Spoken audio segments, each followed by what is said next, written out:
అందరూ కూడా వందనాలు. Praise Lord. అందరికీ బట్ల ఆదివారపు శుభాకాంక్షలు మీ అందరికీ.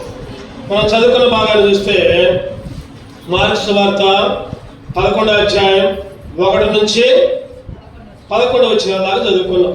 యేసుక్రీస్తు రావడం, శిష్యుల్లో పిలవడం, ఒక గాడిదని తీసుకొని రమ్మంటూ దాని మీద కూర్చొని ఊరేగించబడటం, తర్వాత యేసు దగ్గర తీసుకుని రావడం, దానికి బట్టలు మరవటం, తర్వాత దాని మీద కొమ్మలు కూడా వేయటం, ప్రభు పేరట వచ్చేవాడు స్తుతించబడిన గాక అని అందరూ కూడా కేకలు వేసుకుంటూ దేవుని స్తుతించుకుంటూ వచ్చి తర్వాత యెరూషలేములో దేవాలయములో దేవుణ్ణి ఆరాధించడం. ఈ భాగం 4 సువార్తల్లో ఉంది. మత్తయి సువార్తలో ఉంది, మత్తయి సువార్త 21వ అధ్యాయంలో ఉంది, మార్కు సువార్త 11వ అధ్యాయంలో ఉంది, అదేవిధంగా లూకా సువార్త 19వ అధ్యాయంలో ఉంది, యోహాను సువార్త 12వ అధ్యాయంలో కూడా 4 ఖచ్చితంగా రాశారు. దీన్ని 4 కూడా వేరు వేరు సందర్భాల్లో ఈ భాగాన్ని రాశారు. గాడిద మీద ఊరేగించుకుంటూ యేసుక్రీస్తు వచ్చిన సందర్భం. ఈరోజేమో గాడిద మీద ఊరేగించబడుకుంటూ దేవుని స్తుతించుకుంటూ వచ్చారు. చెప్పండి, వచ్చే శుక్రవారం అంటే 5 రోజుల తర్వాత యేసుక్రీస్తుని సిలువేశారు. సిలువ వేయబడక ముందు చివరి ఆదివారం అన్నమాట. అంటే ఈ వారాన్ని చాలా మంది బైబిల్ పండితులు అంటారు కదా, పరిశుద్ధ ఆదివారం అంటారు. పరిశుద్ధ ఆదివారం నుంచి ఆదివారం దాకా ఈ వారం మొత్తం పరిశుద్ధ వారాలు, ఆదివారం టు ఆదివారం. మధ్యలో సిలువ వేయబడటం, తర్వాత పునరుద్ధరణగా తిరిగి లేపబడటం. ఈ ఆదివారం నుంచి ఆదివారం దాకా హోలీ వీక్ అంటారు. పరిశుద్ధ వారం, హోలీ వీక్. ఈ హోలీ వీక్ లో, పరిశుద్ధ వారంలో దేవుడు మనల్ని కూడా నడిపించారు. మనం కూడా మనం ఏదో ఆచారాలు కానీ, లేకపోతే మనం ఏదో అందరూ చేసేటట్టు చేయాలని కానీ, ఈరోజు కొంతమంది అయితే ఎప్పుడు చేయలేరు కూడా ఈరోజు మట్ల పట్టుకొని ఊరేగిస్తారు. చిన్నపిల్లలు అయితే ఇంకా ఉత్సాహంతో మంచి డ్రెస్సులు వేసుకోరు. చాలా సంతోషం, మంచిదే కాదంటలా. అంటే అటువంటి ఆచారాలకు మనం దూరంగా ఉండి నిజముగా మట్టలు పట్టుకొని కాదు కానీ మన హృదయాలను పట్టుకొని, మన హృదయాలను దేవునికి అర్పించి దేవుని ఆరాధించే బిడ్డలుగా మనం ఉండాలి. ఈరోజు కొన్ని తలంపులు చూద్దాం మనం. అసలు గాడిద స్వభావం ఏంటి? గాడిద యేసుక్రీస్తుకి ఎవరు కావాల్సి వచ్చిందంటే చెప్పండి, గుర్రం కాకర్లా, గుర్రాన్ని కోరుకోవాలా దేవుడు, ఇంకా సింహాన్ని కోరుకోవాలా, ఇంకా పెద్ద జంతువు ఏనుగును కోరుకోవాలా, లేకపోతే సముద్రంలో పెద్ద తిమింగలాలు ఉంటాయి వాటిని కోరుకోవాలా. కానీ దేవుడు ఎవరిని కోరుకున్నాడంటే చెప్పండి, చిన్న గాడిద, పనికిరాని గాడిద. ఈ గాడిద ఆత్మీయంగా చెప్పబడితే ఈ గాడిద ఎవరు కాదు. ఎవరు గాడిద? మనమే. నేనే పెద్ద గాడిద. మనందరం పెద్ద గాడిదలు, చిన్న గాడిదలు. ఈరోజు గాడిద ఎవరు అంటే నువ్వు నేనే గాడిద. అసలు గాడిద స్వభావం ఎట్లా ఉంటుంది? బైబిల్లో కొన్ని సందర్భాలు చూద్దారండి. గాడిద స్వభావం ఎట్లా ఉంటుంది? ఇర్మియా గ్రంథం 2వ అధ్యాయం 24వ వచనం. ఇర్మియా 2:24. అరణ్యములకు అలవాటు పడిన అడవి గాడిదవు. ఈ గాడిద ఎటువంటిదంటే చెప్పండి, దేనికి అలవాటు పడిందంట? అరణ్యమునకు అలవాటు పడిన. అరణ్యం అంటే చెప్పండి, విచ్చలవిడితనం.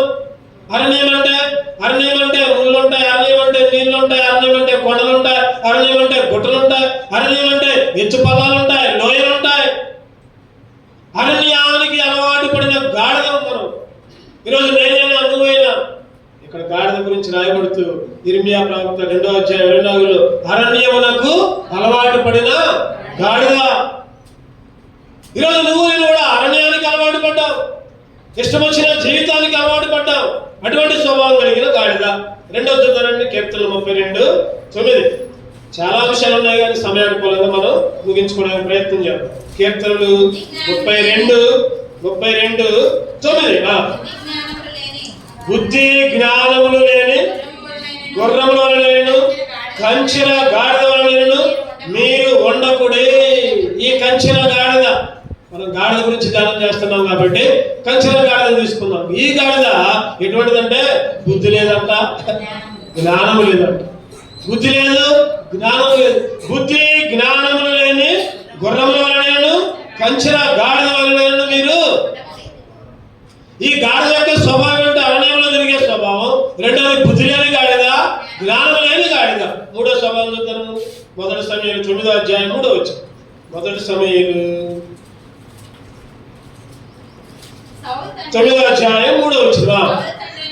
సౌలు తండ్రి అయిన కీషు యొక్క గార్ధబములు తప్పిపోగా కీషు తన కుమారుడైన సౌలును పిలిచి, మన దాసులను ఒకరిని తీసుకొని పోయి గార్ధబములను వెతుకుమని చెప్పెను. గార్ధబములు సౌలు కాలంలో సౌలు తండ్రి అయిన కీషు యొక్క, అంటే సౌలు గాడిదలు కాసుకున్న కీషు యొక్క కుమారుడు. ఇశ్రాయేలుకు మొట్టమొదటి రాజు ఎవరంటే గాడిదలు కాసుకునే ఒక తండ్రి కీషు యొక్క కుమారుడు. అంటే గాడిదలు కాసుకునేవాడు ఇశ్రాయేలు పరిపాలించాడు. గొర్రెలు కాసుకునేవాడు ఇశ్రాయేలు పరిపాలించాడు. ఎవరు గొర్రెలు కాసుకునేవారు? గాడిదలు కాసుకునేది ఎవరు? సౌలు తండ్రి సౌలు. అయితే ఈ గాడిదలు ఏమైనా ఇక్కడ తప్పిపోయాయి. 3 లక్షణం గాడిద లక్షణం ఏంటంటే తప్పిపోయిన గాడిద. ఈ గాడిద ఇది గాడిద యొక్క లక్షణాలు వస్తున్నావు. ఒకటోదేమో అరణ్యంలో సంచరించే గాడిద, రెండవదేమో బుద్ధి జ్ఞానం లేని గాడిద, మూడవదేమో తప్పిపోయిన గాడిద. 4వ ఆదికాండం 22:4-5 వచ్చిన ఆదికాండం 22వ అధ్యాయం 4-5 వచ్చిన. 3వ నాడు అబ్రహాము కనులెత్తి దూరం నుండి ఆ చోటు చూచి తన పని వారితో, మీరు గాడిదతో ఇక్కడనే ఉండుడి, నేనును ఈ చిన్నవాడును అక్కడికి వెళ్ళి దేవునికి మొక్కి మరలా మీ ఎదుకు వచ్చిందని చెప్పి. ఈ సందర్భం అందరూ తెలుసు మనకు. ఇస్సాకుని దేవుడు బలి అడుగుతాడు. ఆ సందర్భంలో అబ్రహాము ఇస్సాకును తీసుకొని వచ్చి మోరియా పర్వతం మీదకి పోతాడు. ఇస్సాకును అబ్రహాం కట్టెల బొమ్మ పోసుకొని పోతా ఉంటారు. వాళ్ళతో పాటు గాడిదను కూడా అక్కడ దాకా తీసుకుని వచ్చాడు. కానీ గాడిద అక్కడనే విడవబడింది. పర్వతము ఎక్కలేని గాడిద, మోరియా పర్వతాన్ని చూడలేని గాడిద. మోరియా పర్వతం అంటే దేవుని సన్నిధి. చరిత్రకారులు చెబుతారు కదా, ఎప్పుడైతే అబ్రహాము అక్కడ ఇస్సాకును బలిచ్చాడో అప్పుడే ఆ ప్రదేశంలోనే సొలొమోను గారు మందిరాన్ని కట్టారని చరిత్ర చెబుతుంది. అదే ప్రదేశంలో మందిరాన్ని నిర్మించారని చరిత్ర చెబుతుంది. సొలొమోను గారు మందిరాన్ని అక్కడే కట్టారు. అబ్రహాము ఇస్సాకుని ఎక్కడైతే బలిచ్చాడో, ఎక్కడైతే ఆ పొట్టేలు బయటకు వచ్చిందో, ఇస్సాకు బదులు ఆ పొట్టేల్ని బలి అర్పించాడో అదే ప్రదేశంలో సొలొమోను రాజు మందిరాన్ని కట్టాడని చరిత్ర చెబుతుంది. అంటే అక్కడ దాకా గాడిద వచ్చింది. కానీ అబ్రహాం ఏం చేశాడు చెప్పండి? పనివాడితో ఏం చెప్పాడు? నువ్వు అను ఈ గాడిద ఇక్కడనే ఉండండి. మీరు పనివారితో అంటున్నాడు 5వ వచనంలో, మీరు గాడిదతో ఎక్కడనే ఉండండి. ఎక్కడనే మేము పోతాం, నేను నా కుమారుడు పోతాం. అంటే నా తలంపు ఏంటంటే ఈ గాడిద దేవుని మందిరములోనికి రాని గాడిద, దేవుని సన్నిధిలో చేరని గాడిద. ఇంకొక మాట చెప్పాలంటే దూరంగా ఉన్న గాడిద, పర్వతము కింద ఉన్న గాడిద, మోరియా పర్వతం మీద కింద ఉన్న గాడిద, దూరముగా ఉన్న గాడిద. రకరకాలుగా చెప్పుకోవచ్చు అంత. గాడిద స్వభావం గురించి చెప్పుకుంటాం. 5వదిగా చూద్దామండి. ఇంకొకటి చూసుకుందాం. 5వదిగా నిర్గమాకాండం 13వ అధ్యాయం 13వ వచనం. నిర్గమాకాండం 13:13 55 పేజీలో. ప్రతి గాడిద తొలి పిల్లను వెల ఇచ్చి విడిపించి దానికి మారుగా గొర్రె పిల్లను ప్రతిష్ఠించాను. ప్రతి గాడిదని ఏం చేయాలంట? ప్రతి గాడిద తొలి పిల్లను వెల ఇచ్చి విడిపించి. అంటే నా తలంపు ఏంటంటే బంధకములలో ఉన్న గాడిద, కట్లల్లో ఉన్న గాడిద, లేదా కట్టివేయబడిన గాడిద, విమోచన లేని గాడిద వెల ఇచ్చి విడిపించాలని బైబిల్ చెప్తుంది, ధర్మశాస్త్రం. ఆ రోజుల్లో ఆ గాడిదంట బంధకాల్లో ఉంటే ఏం చేయాలంట? వెల ఇచ్చి విడిపించి దానికి మారుగా గొర్రెపిల్ల. ఆ గాడిద నువ్వు నేనైతే ఆ గొర్రెపిల్ల చెప్పండి ఎవరు? యేసుక్రీస్తు. ఆయనే ఆ గొర్రెపిల్లగా వచ్చాడు. గొర్రెపిల్లగా వచ్చి ప్రాణాన్ని అర్పించాడు. గాడిద లక్షణాలు 5 లక్షణాలు చూసాం. చెప్పండి గాడిద లక్షణాలు 5. ఒకటోది అరణ్యంలో ఉన్నా, రెండవది చెప్పాలని చెప్పాలి, నోరు తెలుసు, రెండవది బుద్ధి జ్ఞానం లేని, మూడవది తప్పిపోయిన గాడిద, దారి తప్పిన, నాలుగవది దేవుని సన్నిధిలోకి రాని గాడిద, దూరముగా ఉన్న గాడిద. ఐదవది చెప్పండి చివరిగా. ఐదవది బంధకములలో కట్లల్లో ఉన్న గాడిద. ఈ గాడిద యొక్క 5 లక్షణాలు. ఈ 5 లక్షణాలు నువ్వు నేను కలిగి ఉన్నాం. ఈ 5 లక్షణాలు కూడా నువ్వు నేను కలిగి ఉన్నాం. ఇటువంటి మనల్ని దేవుడు గొప్ప ధనికులకు నడిపించాడు, గొప్ప ఆశీర్వాదంలోకి నడిపించాడు, గొప్ప దీవెనకరమైన స్థలంలోకి నడిపించాడు. ఇటువంటి 5 లక్షణాలు కలిగిన నన్ను అరణ్యంలో తిరిగే గాడిదలాగా ఉంటే, బంధకాల్లో ఉంటే, తప్పిపోయి ఉంటే, దూరంగా ఉంటే, సమీపం లేకుండా ఉంటే, ఈ 5 లక్షణాలు కలిగిన మనల్ని దేవుడు ఏం చేశాడు? ధన్యకరమైన దేవుని సన్నిధిలోకి, సేరు మందిరంలోకి, దేవుని స్తుతించే ప్రదేశంలోకి, దేవుడు ఉండే స్థలంలోకి నడిపించాడు. అందుకే దేవుణ్ణి స్తుతించాడు, అందుకే ఆరాధించాడు. మరి ఏ ధన్యతలు కలిగినా మనకి ఈరోజు, ఏమేమి ధన్యతలు కలిగినా, ఇటువంటి 5 లక్షణాలు కలిగిన మనకి ఎటువంటి ధన్యతలు కలిగినా క్లుప్తంగా ఇంకొక 5 లక్షణాలు చూసుకుని మనం ఆరాధనలోకి ప్రవేశిద్దాం. ఈ గాడిదకు కలిగిన 5 ప్రాముఖ్యమైన ధన్యతలు ఏంటి? చదువురండి. మనం చూసుకున్న భాగంలో మార్కు సువార్త 11వ అధ్యాయం, మార్కు సువార్త 11వ అధ్యాయం 1-2 వచనాలు చదవండి. మార్కు సువార్త 11వ అధ్యాయం 1-2 వచనాలు. వారు యెరూషలేమునకు సమీపించి ఒలీవల కొండ దగ్గర ఉన్న బేత్ఫాగే యాత్రియాని గ్రామాలకు వచ్చినప్పుడు ఆయన తన శిష్యుల్లో ఎదురు చూచి, మీ ఎదురున్న గ్రామాలకు వెళ్ళునే, అందులో మీరు ప్రవేశింపగానే కట్టబడిన ఒక గాడిద పిల్ల కనబడదు. మీరు ప్రవేశింపగానే కట్టబడి ఉన్న ఒక గాడిద పిల్ల కనబడదు. ఏం చేయాలంటే దాన్ని తీసుకొని, ఈ గాడిద కట్టబడి ఉంటే దేవుడు ఏం చేశాడంటే చెప్పండి, శిష్యుల్ని పంపించి విడిపించాడు. శిష్యుల్ని పంపించి కట్లు విప్పాడు. ఈరోజు నువ్వు నేను కూడా ఎన్నో బంధకాలు, ఎన్నో కట్లు, ఎన్నో శక్తులు, ఎన్నో అనుకూలమ లేని ప్రదేశాల్లో, దేవునికి ఇష్టం లేని ప్రాంతాల్లో కట్టబడి సైతానికి బానిసగా ఉండి తిరుగులాడుతుంటుంటే, ఆయన కూడా ఆ రోజైతే శిష్యులు పంపాడు, కానీ ఈ రోజైతే నీ కొరకు నా కొరకు ఆయనే స్వయముగా ఈ లోకానికి వచ్చాడు. ఆయనే గొర్రెపిల్లగా ఈ లోకానికి వచ్చాడు. ఆయనే దీనుడుగా వచ్చాడు, రిక్తుడిగా ఈ లోకానికి వచ్చాడు. జీరో చేసుకొని ఈ లోకానికి వచ్చి దీనుడిగా నీకు నాకు ఆయన విలువైన రక్తం ద్వారా విడుదల ఇచ్చాడు, విలువైన రక్తం ద్వారా విమోచన ఇచ్చాడు, బంధకాలు విప్పదీశాడు. అందుకే దేవుని స్తుతించాడు. ఒకప్పుడైతే నేను కూడా ఈ లోక పర్వాలలో కట్టబడి ఉన్నాను, ఆయన ఈ సైతాన బంధకాల్లో కట్టబడి ఉన్నాను. ఆయన ప్రభా, సైతాను గారి బానిసగా, సైతానికి దాసుడిగా నేనున్నా. అటువంటి నా కొరకు ఈ లోకానికి నువ్వు వచ్చావు.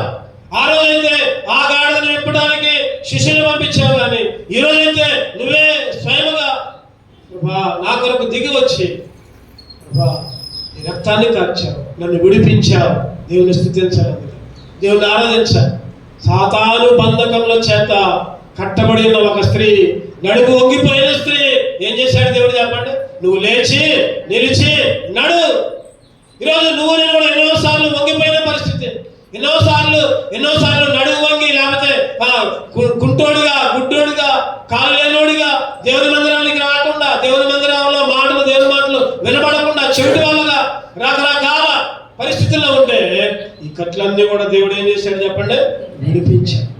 ఈ కట్లన్నీ కూడా దేవుడు విడిపించి ఆయన్ని స్తుతించే బిడ్డగా, ఆయన్ని స్తుతించే గాడిదగా దేవుడు ఈరోజు మనం నడిపించాడు. అందుకే దేవుణ్ణి ఆరాధించాడు, అందుకే దేవుణ్ణి స్తుతించాడు. మొదటగా కట్టబడిన నా కట్లు విప్పావయ్యా.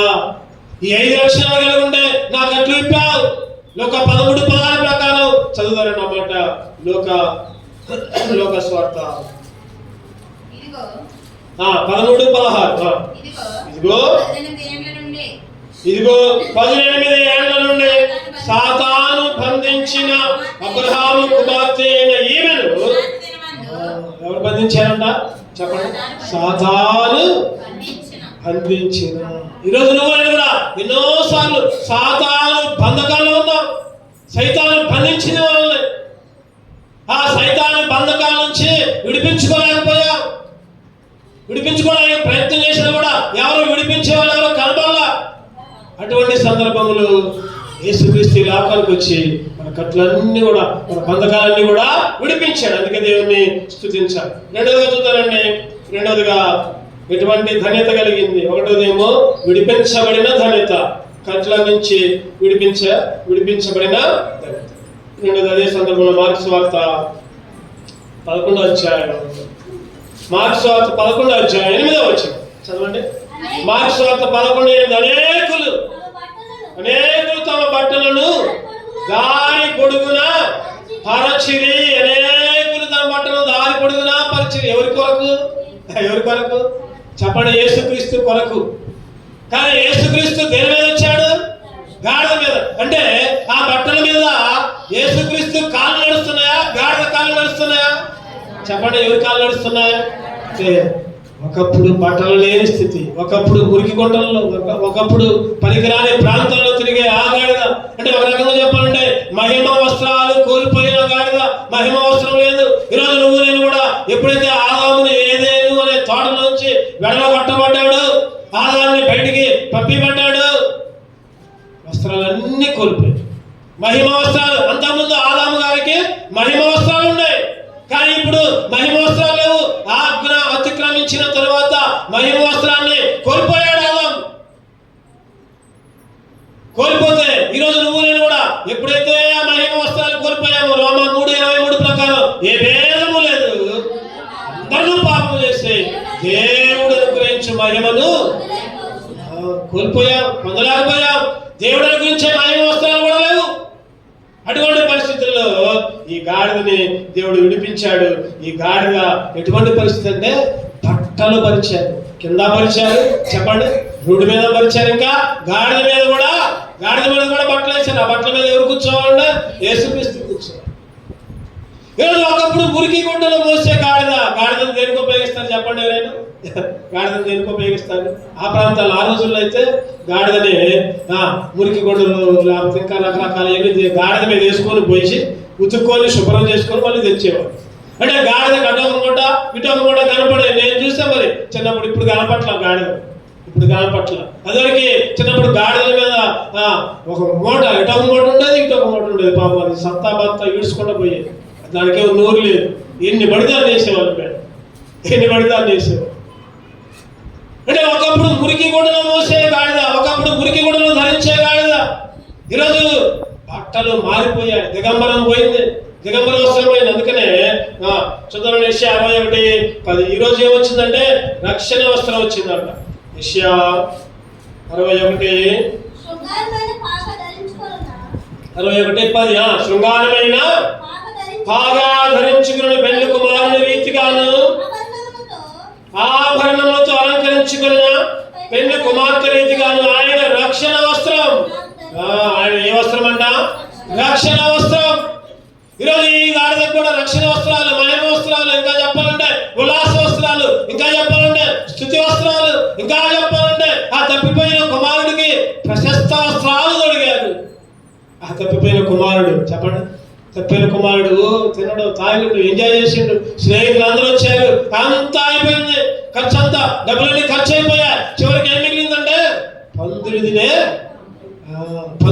పొట్టు అనుకున్నాడు కదా. అప్పుడు అయ్యో నా స్నేహితులు అందరూ వదిలిపెట్టిపోయారే, నా పరిస్థితి అండి. డబ్బులు ఉన్నప్పుడే స్నేహితులు, చెప్పండి, డబ్బులు ఉన్నప్పుడే. డబ్బులు లేకపోతే ఎవరైనా నీ దగ్గరికి వస్తారా? ఎవరు? నీ అన్నైనా, నీ అక్కైనా, నీ బంధువులైనా డబ్బులుంటేనే నువ్వు గుర్తుకొస్తావు. అదే నువ్వే పేదరికంలో ఉన్నావు అనుకోండి, అసలు నీ ముఖం చూడదు. అందుకనే పద్యం కూడా ఉండదు. ఏంటంటే ఆ పద్యం, కప్పలుగా చెరువు నిండిన కప్పలు 10,000 గదరా సుమతి అని. చెరువు నిండితేనేమో కప్పలు 10,000 ఉంటాయంట, చెరువు నిండితేనేమో నీళ్లుంటేనేమో కప్పలు 10,000 ఉంటాయి. ఎప్పుడైతే చెరువు ఎండిపోద్దో చెప్పండి, కప్పలు ఉంటాయా? అసలు ఒక్కడు కూడా. ఈరోజు అటువంటి పరిస్థితిలో ఉంటే ఆ తప్పిన కుమారుడు, అయ్యో నా తండ్రి దగ్గర ఎంతో మంది పనివారు చక్కగా భోజనం చేస్తున్నారు, నాకేంటి కదని ఎప్పుడైతే మనసులో అనుకున్నాడో వచ్చాడు. తండ్రి దూరం నుంచే చూచాడంట. చూచి మెడ మీద పడి ముద్దు పెట్టి ఏమన్నాడు చెప్పండి? ప్రశస్త వస్త్రము ఉంగరాలు పెట్టాడు చేతులకి. ఇగో గొప్ప విందు చేయండి. ఒకప్పుడు మురికి వస్త్రాలు నీకు నాకు కూడా, ఒకప్పుడు మరణమైన వస్త్రాలు, ఒకప్పుడు పాప వస్త్రాలు, ఒకప్పుడు రోగ వస్త్రాలు,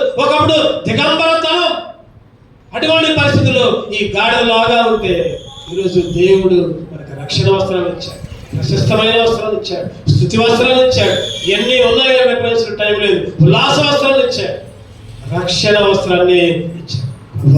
ఒకప్పుడైతే ఆ పరిస్థితి, కానీ ఒకప్పుడైతే మహిమను కోల్పోయా, మహిమ వస్త్రాలు కోల్పోయా. ఇప్పుడైతే నువ్వు రక్షణ వస్త్రం, రకరకాల వస్త్రాలు వచ్చావు. అందుకే నిన్ను స్తుతిస్తున్నా, అందుకే నిన్ను ఆరాధిస్తున్నా. ఒకప్పుడైతే నేను మురికి గుడ్డలు మోసేవాడిని, ఒకప్పుడైతే నేను మురికిలో ఉండేవాడిని, మురికిలోకి వెళ్ళేవాడిని. ఇప్పుడైతే నా కాళ్ళు బట్టల మీద నడుస్తున్నాయి, నా వీపు కూడా వస్త్రాలతో నిండిపోయిందయ్యా. స్తుతించాలి, దేవుని కనపరచాలి, దేవుణ్ణి ఆరాధించాలి. దిగంబర స్థితి, వస్త్రాలు లేని స్థితి. మూడో లక్షణం, వస్త్రాలు లేని స్థితి నుంచి చెప్పండి 5 రకాల వస్త్రాలు: రక్షణ, స్తుతి, ఉల్లాస, మహిమ వస్త్రం, ప్రశస్త వస్త్రం. ఈ 5 రకాల వస్త్రాలు. అందుకని దేవుణ్ణి ఆరాధించే వాళ్ళగా ఉండాలి. ఒకప్పుడు మొదటగా చెప్పండి, గాడిద యొక్క ధన్యత, గాడిద యొక్క స్థితి చెప్పుకున్నాం. గాడిద యొక్క స్థితి ఒకటి అరణ్యంలో ఉన్నా, రెండవది తప్పిపోయిన, మూడవది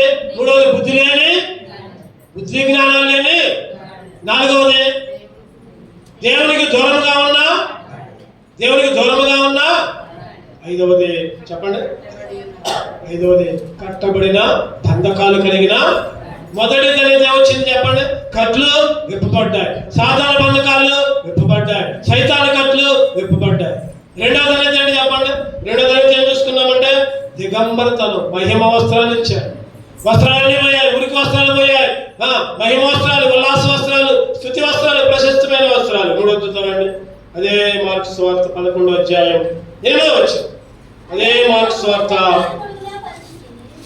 11:8. అనేకులు తమ బట్టలను దారి పొడుగునా పరిచిరి, కొందరు తాను పొలములో నరికిన కొమ్మలను పరిచిరి. చాలు దారి పొడుగున కొమ్మలు పరిచారు, బట్టలు పరిచారు. అంటే ఈ గాడిద ఎక్కడికి వచ్చిందంటే అంతకుముందే ఆ చెట్టు దగ్గరే ఉంది, ఆ వీధి బయటే ఉంది, ఆ రోడ్డు మీదనే ఉంది. ఆ యజమాని ఇంట్లో కూడా కట్టేలా, వీధిలో కట్టేశాడని బైబిల్లో రాయబడింది. వీధిలో ఉన్న గాడిద ఇప్పుడు అక్కడికి వచ్చింది. అంతకుముందే ఒంటరిగా ఉంది ఆ గాడిద, ఎవరో సహవాసం లేదు. ఇప్పుడు ఎక్కడికి వచ్చిందంటే ఈ గాడిద గుంపులోకి వచ్చింది, సహవాసంలోకి వచ్చింది, సమూహంలోకి వచ్చింది. నువ్వు నేను కూడా అదే పరిస్థితి. ఒకప్పుడైతే ఒంటరి అయిన పరిస్థితి, ఈ రోజు అయితే చెప్పండి దేవుని మందిరంలోనికి, సహవాసంలోనికి, గుంపులోకి, వీధిలో ఉన్న మనం, దూరముగా ఉన్న మనం, లేకపోతే ఒంటరిగా కట్టివేయబడిన మనం ఇప్పుడు సమాజముగా, సహవాసముగా మందిరంలోనికి వచ్చి దేవుని స్తుతించే బిడ్డలుగా, దేవుని ఆరాధించే గాడులుగా చేసుకున్నాడు. అందుకే దేవుణ్ణి స్తుతించాలి. ఎందుకు ఒంటరితనం? ఎందుకు బయట ఉన్నాం? ఎందుకు ఒక్కలమే ఉన్నాం? ఎందుకంటే మన పాపాన్ని బట్టి, మన చెడుతనాన్ని బట్టి, మన అన్యాయాన్ని బట్టి, మన అక్రమాన్ని బట్టి, మన దుర్మార్గతను బట్టి ఒంటరిగా వదిలివేయబడిన పరిస్థితి. ఆదికాండంలో రాయబడుతుంది, నరుల హృదయము ఎట్లా ఉందంటే చెడిపోయింది. నరుల హృదయం అంట చెడిపోయింది. చెడిపోయిన తలంపులు కలిగిన వారిగా ఈరోజు నువ్వు నేను ఉంటే, దుర్మార్గతలో జీవిస్తూ ఉంటే, ఒంటరిగా కుళ్ళిపోయి పాపాన్ని బట్టి, అంధకార క్రియలను బట్టి, మనం చేసే తప్పులను బట్టి ఎన్నో విధాలుగా దురస్తులుగా ఉంటే, ఎన్నో విధాలుగా దేవుని సహవాసం లేని, దేవుని మందిరం లేని పరిస్థితుల్లో ఉంటే, దేవుడు ఏం చేశాడంటే గుంపులోనికి తీసుకొని వచ్చాడు. గుంపులోనికి తీసుకొని వచ్చాడు. అందరూ చుట్టుముగాడు, అందరూ కొమ్మలు పరిచారంట, బట్టలు వేసారంట, అందరూ స్తుతులు చెల్లించారంట. దావీదు కుమారునికి జయము జయము జయము అనుకుంటా. అంటే ఇంకో మాట చెప్పాలంటే ఈ గాడిద పనికిరాని గాడిద, ఒంటరిగా ఉన్న గాడిద, సహవాసం లేని గాడిద. చెప్పండి, సహవాసంలోనికి, మందిరంలోనికి వచ్చింది, దేవుని సన్నిధిలోకి వచ్చింది, ఒక గుంపులోకి వచ్చింది. ఈరోజు గుంపులో నువ్వు నేను కూడా ఉన్నాం. దేవుణ్ణి ఆరాధించే గుంపు. ఏ గుంపు ఇది? ఇక చెప్పండి, లోకంలో ఎన్నో గుంపులు ఉంటాయి. ఆ గుంపు అని, ఈ గుంపు అని, ఆ గ్రూప్ అని, ఈ గ్రూప్ అని, మనకు తెలియని చాలా ఉన్నాయి. వాటిలోంచి ప్రత్యేకంగా దేవుని గుంపులోకి వచ్చాం, దేవుని మందిరంలోకి వచ్చాం, దేవుని సహవాసంలోకి వచ్చాం. చెడిపోయిన, తప్పిపోయిన మనల్ని సహవాసంలోకి నడిపించాడు. అందుకనే ప్రభువా, ఈ గాడిద ఒంటరి గాడిద, ఒకప్పుడు తప్పిపోయిన గాడిద, ఒకప్పుడు వీధిలో ఉన్న గాడిద నాయన, ఇటువంటి నన్ను ప్రభా నీ మందిరంలోకి, నీ సహవాసం నిన్ను ఆరాధించే బిడ్డగా చేసుకో. అందుకే నిన్ను స్తుతిస్తున్నాను. 4వ చూడండి, 4వ లక్షణం. ఈ గాడిద కలిగిన ఏ ధన్యత. మార్కు సువార్త 11వ అధ్యాయం 3వ వచనం. మార్కు సువార్త 11:3. ఎవడైనను మీరెందుకు ఇలాగూ చేయుచున్నారని మిమ్మల్ని అడిగిన ఎడల ప్రభువులకు కావలసినదని చెప్పుడే. ఎవరికి కావాల్సిందంటది? ప్రభువులకు కావాలి. ఒకప్పుడు ఉపయోగము లేని గాడిద, ఇప్పుడు ఉపయోగపడిన గాడిద. ఒకప్పుడు ఉపయోగం లేని గాడిద. యజమాని కూడా ఈ గాడిదని అమ్ముదామని వీధిలో కట్టేసి ఉంటాడు. ఈ గాడిద ఊరు కలుతుంది, ఈ గాడిద పని కూడా చేయట్లా, ఇది ఎందుకు పనికిరాదని బయట కట్టేసి ఉంటాయి ఆ గాడిద యొక్క యజమాని. అటువంటి గాడిద, పనికిరాని గాడిద ఈరోజు ఏమైందంటే పనికొచ్చింది, ఉపయోగపడదు. అందుకనే చెప్పండి, పనికిరాని రాయి అంట, మూలకు రాయి ఆయనని బైబిల్. మూలపు రాయి, తలరాయి, పనికిరాని గాడిద. ఇప్పుడు ఆ గాడిదే ఒక సింహాసనముగా, దేవుడు కూర్చుండే ఒక సింహాసనముగా గాడిద మీద వచ్చినంట. గాడిద మీద వచ్చే వాళ్ళని సాత్వికులు అంటారు. గాడిద మీద వస్తే చెప్పండి సమాధానం కొరకు వచ్చినట్టు. అదే గుర్రం మీద వస్తే యుద్ధం చేయడానికి వచ్చినట్టు చరిత్రకారులు చెప్తారు. గుర్రం మీద వస్తే యుద్ధం చేయడానికి, అదే గాడిద మీద వస్తే సాత్వికం, సంతోషం, సమాధానం. ఈరోజు యేసుక్రీస్తు ఒక సమాధానకర్తగా గాడిద ఎంచుకున్నాడు. గాడిద మీద అధిరోహించబడి గాడిద మీద వచ్చాడు. కారణం ఏంటంటే ఆయన సాత్వికుడిగా ఈ లోకానికి వచ్చాడు, సమాధానాన్ని ఇచ్చేవాడిగా ఈ లోకానికి వచ్చాడు. ఉపయోగము లేని గాడిద ఈరోజు ఏమైందంటే చెప్పండి, ఉపయోగపడ్డది. అంటే ఆయనని మోసే గాడిదగా. ఈరోజు నువ్వు నేను కూడా ఎవరిని మోస్తున్నాం చెప్పండి. ఈరోజు మనం బైబిల్లో మోస్తున్నామంటే ఎవరిని మోసినట్టు? దేవుణ్ణి మోసినట్టు. ఈ బైబిల్ ఎప్పుడు పడితే అప్పుడు మన పక్కనే ఉంటుంది. కారణం ఏంటంటే దేవుడు మన పక్కన ఉన్నాడు. బైబిల్ ఉంటే చాలు, వాక్యం ఉంటుంది, వాక్యమే దేవుడై ఉన్నాడు. ఆది వాక్యముడను, వాక్యము దేవుడే ఉండను, వాక్యమే దేవుడే ఉన్నాడు. ఆ బొమ్మలు లేకపోతే ఇంకేయో కాదు. ఈరోజు దేవుణ్ణి మోసే గాడిదగా. ఒకప్పుడు నీతే లేదు, అసలు ఉందా నీతే లేదు, అసలు మంచితనమే లేదు, ఏమీ లేదు. నీచమైన బ్రతుకు. నీతి లేని మా నీచ బ్రతుకు నీ యందు స్థిరమాయెను. నీతి లేని మా నీచ బ్రతుకు నీ యందు స్థిరమాయెను. ఉదయించే మాపై నీతి సూర్యుడు ఉదమాన కనుతేతును. ఉదయించే మాపై నీతి సూర్యుడు ఉదమాన కనుతేతును. జయశీలుడావా ఓ మా ప్రభువా, జయ గీతము పాడెదం. జయశీలుడావా ఓ మా ప్రభువా, జయ గీతము పాడెదం. జయశీలుడైన యేసు, ఆయన గురించి జయము అనుకుంటా జయగీతములు పాడే బిడ్డలుగా, నేను నన్ను ఉపయోగపడే బిడ్డలుగా, దేవుణ్ణి మోసే బిడ్డలుగా. ఒకప్పుడు లోకాన్ని మోసాం, ఒకప్పుడు పాపాన్ని మోసాం, ఒకప్పుడు చెడతనాన్ని మోసాం. మోయటం అంటే చెప్పండి, మోయటం అంటే ఏదైనా నింద వచ్చింది అనుకోండి, ఆ నిందనే మోసే వాళ్ళంగా ఉంటాం. ఏదైనా ఒక చెడ్డ మాట వచ్చింది అనుకోండి, చెడ్డ మాటలు మోసే వాళ్ళంగా ఉన్నాం. కానీ ఇప్పుడైతే దేవుణ్ణి మోసే బిడ్డలుగా.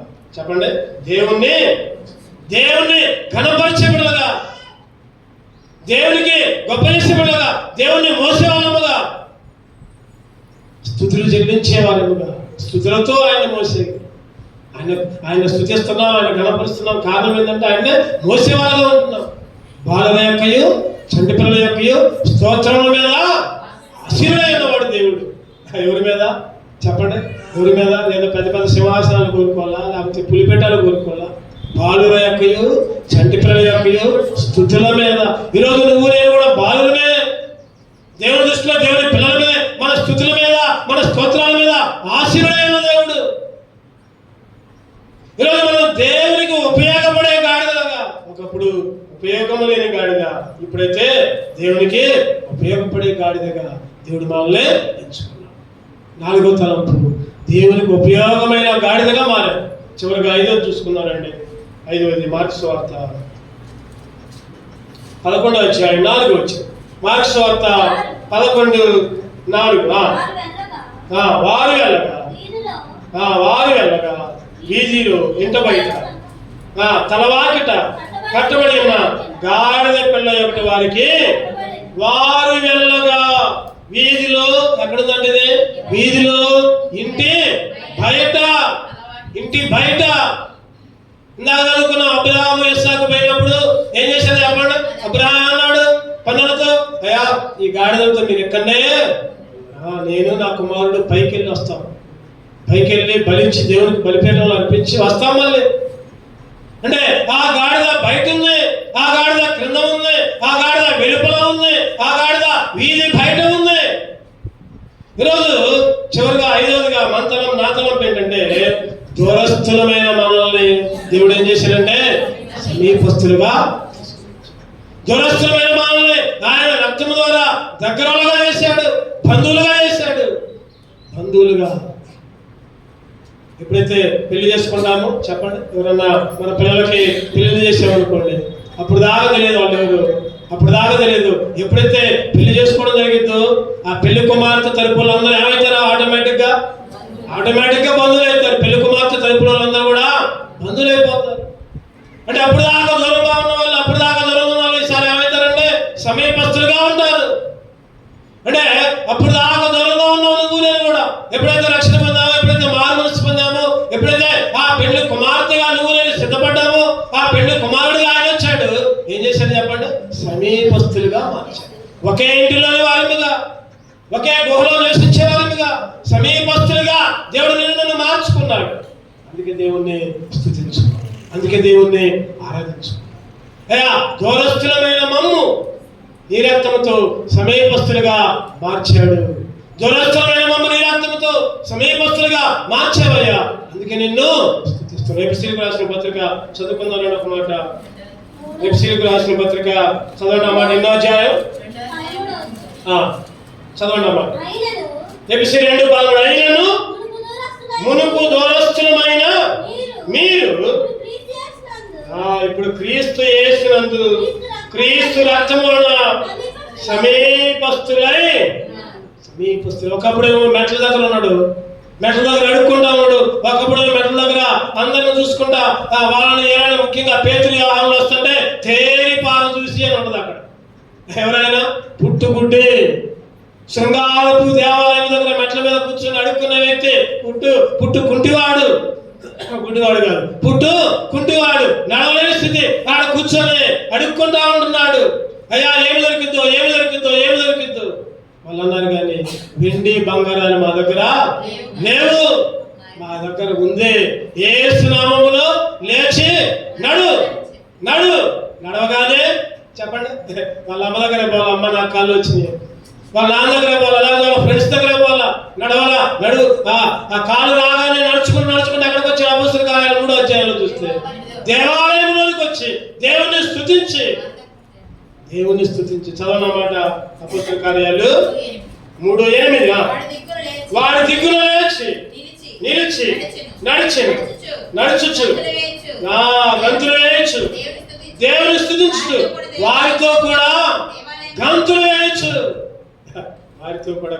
వేయచ్చు. దేవాలయంలోనికి వెళ్ళి దేవుని స్తుతించి, గాడిదనేనయ్యా చిన్న గాడిదనేనయ్యా, చిన్న గాడిదనేనయ్యా, యేసు రాజు స్వారీ చేసే గాడిదనేనయ్యా, యేసు రాజు స్వారీ చేసే గాడిదనేనయ్యా, యేసు రాజు వెళ్ళగా హోసన్నా యేసు రాజు వెళ్ళగా హోసన్నా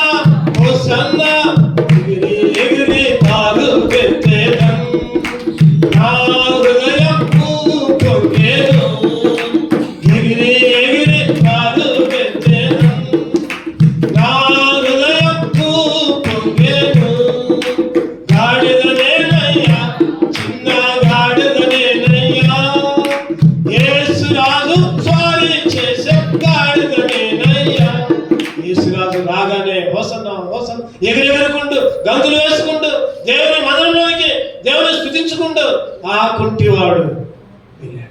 ఈరోజు నువ్వు నేను కూడా ఒకప్పుడు మెట్ల మీద, ఒకప్పుడు దూరంగా, ఒకప్పుడు సమీపంగా లేని స్థితిలో ఉంటే ఆయన రక్తం ద్వారా సమీపస్తులుగా మారి దేవుని స్తుతించుకుంటూ చిన్న గాడిదగా యేసురాజు స్వారీ చేసే గాడిదగా దేవుడే మనలో ఉండి నడిపించబడే గాడిదగా దేవుని మందిరంలోకి వచ్చి దేవుని స్తుతించే గాడిదగా హృదయమారా దేవుని ఆరాధించే గాడిదగా దేవుడి రోజు మనల్ని అందుకే దేవుని హృదయమారా ఆరాధించు. చెప్పండి, మళ్ళీ ఒకసారి క్లుప్తంగా ముగించుకుందాం.